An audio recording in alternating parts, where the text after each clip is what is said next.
जय श्री राधे कृष्ण। आप सभी का आपके अपने YouTube channel BK Mishra present में बहुत बहुत स्वागत है। आइए आज आप सब सुनेंगे गुप्त नवरात्रि के 7वें दिन माता धूमावती की कथा। माता धूमावती जो कि 10 महाविद्याओं में 7वां स्थान इनका होता है।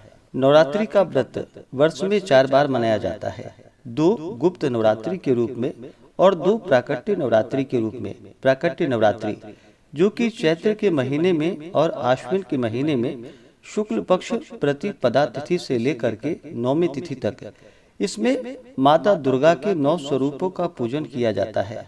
और गुप्त नवरात्रि के व्रत में जो कि माघ के महीने में और आषाढ़ के महीने में शुक्ल पक्ष प्रतिपदा तिथि से लेकर के 9वीं तिथि तक 10 महाविद्याओं का पूजन किया जाता है। जो भी भक्त सच्ची श्रद्धा के साथ, नियम और निष्ठा के साथ नवरात्रि का व्रत करते हैं, माता का पूजन करते हैं, उनके सभी प्रकार के दुख और कष्ट दूर होते हैं।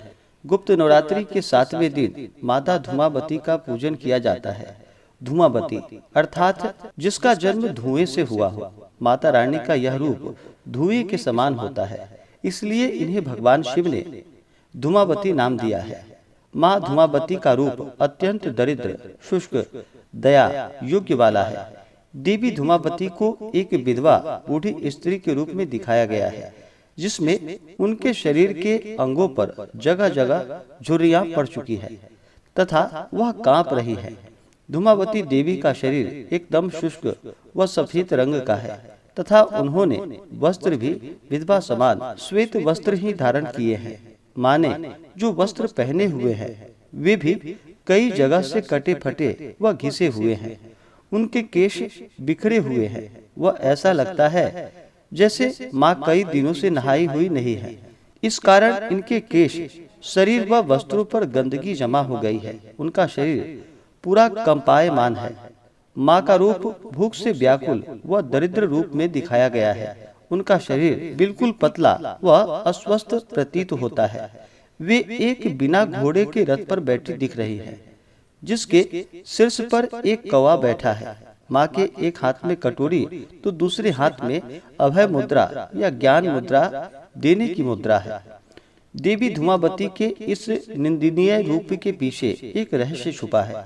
मान्यता है कि एक बार जब माता पार्वती को तीव्र भूख लगी तो उन्होंने भगवान शिव से भोजन मांगा। उस समय वहां भोजन उपलब्ध नहीं हो रहा था। शिवजी ने उन्हें कुछ समय प्रतीक्षा करने को कहा। माता पार्वती ने कुछ समय तक प्रतीक्षा की, लेकिन कुछ देर बाद उनकी भूख और ज्यादा बढ़ गई, जिस कारण वे अधिक व्याकुल सी हो गई। इसी व्याकुलता में देवी पार्वती भगवान शिव को ही निगल गई। भगवान शिव को निगलते ही शिव के शरीर में स्थित समुद्र मंथन का विष माता के शरीर को जलाने लगा, जिस कारण उनके शरीर से धुआं निकलने लगा।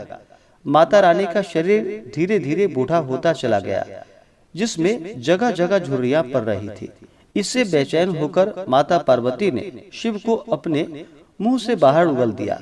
बाहर आकर भगवान शिव ने माता पार्वती से कहा कि चूंकि तुम भूख से व्याकुल होकर अपने पति को ही निगल गई थी, इसलिए तुम्हारा इस रूप को विधवा होने का श्राप मिलेगा। बस इसी के बाद माता पार्वती के इस रूप को बूढ़ी विधवा के रूप में ही मान्यता मिली, जिसे एक दरिद्र, भूख से व्याकुल व बेचैन स्त्री के रूप में दर्शाया गया है। इस रूप में माता रानी के मुख पर बेचैनी, व्याकुलता, दरिद्रता, संशय, तड़प, थकान इत्यादि एक साथ प्रदर्शित होते हैं। माँ धूमावती का यह रूप माँ के विपरीत गुणों को प्रदर्शित करता है, इसलिए इन्हें अलक्ष्मी या ज्येष्ठा भी बुलाया जाता है। देवी धूमावती एक तरह से माँ देवी के नकारात्मक रूप का साक्षात प्रदर्शन है, किंतु अपने इस रूप से माँ अपने भक्तों के कई संकटों को दूर करती हैं। माँ धूमावती की पूजा करने से मनुष्य के संकटों का हरण होता है। वह उन्हें यदि किसी चीज का अभाव हो तो वह दूर होता है। देवी धूमावती अपने भक्तों की हर प्रकार की कमी व भूख को शांत करती हैं तथा उन्हें अभय होने का आशीर्वाद प्रदान करती हैं। माँ धूमावती महाविद्या की पूजा मुख्य रूप से गुप्त नवरात्रों में की जाती है। गुप्त नवरात्रों में माता रानी की 10 महाविद्याओं की पूजा की जाती है, जिसमें से 7वें दिन महाविद्या धूमावती की पूजा करने का विधान है। माँ धूमावती से संबंधित अन्य जानकारी, जो कि प्रथम वेद ऋग्वेद में माँ सती के धूमावती रूप को सूत्रा कहा गया है। माँ धूमावती के कुछ अन्य नाम ज्येष्ठा, अलक्ष्मी व निरति है। एक और प्रचलन के अनुसार सुहागन स्त्रियों के द्वारा माँ धूमावती की पूजा नहीं की जाती है। माँ को किसी भी प्रकार का रंगीन वस्तु नहीं चढ़ाई जाती। देवी धूमावती का शक्तिपीठ मध्य प्रदेश राज्य के दतिया जिले में पीताम्बर पीठ है। धूमावती माँ से संबंधित रुद्रावतार धूमेश्वर महादेव हैं। एक अन्य कथा के अनुसार माँ धूमावती का यह रूप राजा दक्ष द्वारा आयोजित यज्ञ में माँ सती के आत्म दाह करने के पश्चात उसके धुएं से प्रकट हुआ था। यह श्रीकुल की 7 देवियों में आती हैं। तो आइए सुनते हैं माता धूमावती से जुड़ी हुई पौराणिक कथा। तो बोलिए प्रेम से माता धूमावती की जय। माता धूमावती को लेकर प्रायः 2 कथाएं प्रचलित है। एक कथा के अनुसार, जिसमें माता ने भगवान भोलेनाथ को ही निगल लिया था और महादेव उनकी लीला में साथी बने थे, और दूसरी कथा धुएं से अवतार की कथा। यहाँ हम माता के धुएं से अवतार की कथा के बारे में बतलाएंगे। कथा के अनुसार आदिशक्ति सती के पिता ने विशाल यज्ञ का आयोजन किया। इस यज्ञ में शामिल होने के लिए उन्होंने सभी देवताओं, गंधर्व आदि को निमंत्रित किया, लेकिन भगवान शिव और माता सती को निमंत्रण नहीं दिया गया। इसका कारण यह है कि वो शिव और सती के विवाह से खुश नहीं थे। इधर माता सती को पिता दक्ष की यज्ञ की जानकारी मिली तो एक बार उन्हें यह बात खराब लगी, लेकिन बाद में उन्होंने विचार किया कि पिता के यहाँ होने वाले यज्ञ में शामिल होने के लिए पुत्री को निमंत्रण की क्या आवश्यकता है। यह सोचकर वह वहां से जाने की जिद पर अड़ गई। महादेव ने उन्हें काफी समझाया, कहा कि विवाह के बाद पुत्री को पिता के घर बिना निमंत्रण के नहीं जाना चाहिए, लेकिन वह नहीं मानी। दक्ष के यज्ञ में पहुंची तो उन्हें पिता दक्ष के तिरस्कार का सामना करना पड़ा और इससे दुखी होकर वह यज्ञ में कूद गई और उनके जलने से जो धुआं निकला, इसी से माता धूमावती का अवतार हुआ। और माता धूमावती के अवतार से दूसरी जुड़ी हुई कथा।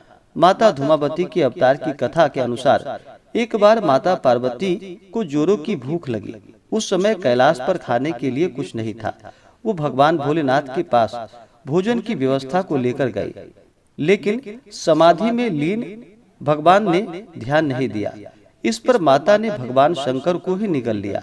माता की भूख तो शांत हो गई, लेकिन भोलेनाथ के कंठ में विष होने से माता के मुख से धुआं निकलने लगा। विष के प्रभाव से उनका शरीर जर्जर और विकृत होने लगा। यह हाल देखकर माता की लीला के साथ दे रहे महादेव उनके उदर से बाहर निकल आए और कहा कि तुमने अपने पति को ही निगल लिया, इसलिए विधवा होने का श्राप लगेगा और धूमावती के रूप में पूजी जाओगी। हालांकि महिलाएं इस रूप की पूजा नहीं करती हैं। तो बोलिए प्रेम से माता धूमावती की जय। तो आशा करता हूँ कि यह जानकारी आपको अच्छा लगा हो। ऐसे ही ज्ञानवर्धक जानकारियाँ प्राप्त करने के लिए हमारे इस चैनल पे अगर आप नए हैं तो चैनल को लाल बटन दबा करके सब्सक्राइब करें, साथ में बेल आइकन घंटी को दबाएं ताकि मेरे वीडियो का नोटिफिकेशन आपको समय से मिलता रहे। वीडियो को लाइक करें, शेयर करें। सुखी रहें और स्वस्थ रहें। जय श्री राधे कृष्ण। धन्यवाद। माता महाविद्याओं का कृपा आप सभी भक्तों के ऊपर सदैव बना रहे। सभी सदा स्वस्थ रहें और सदा खुशहाल रहें।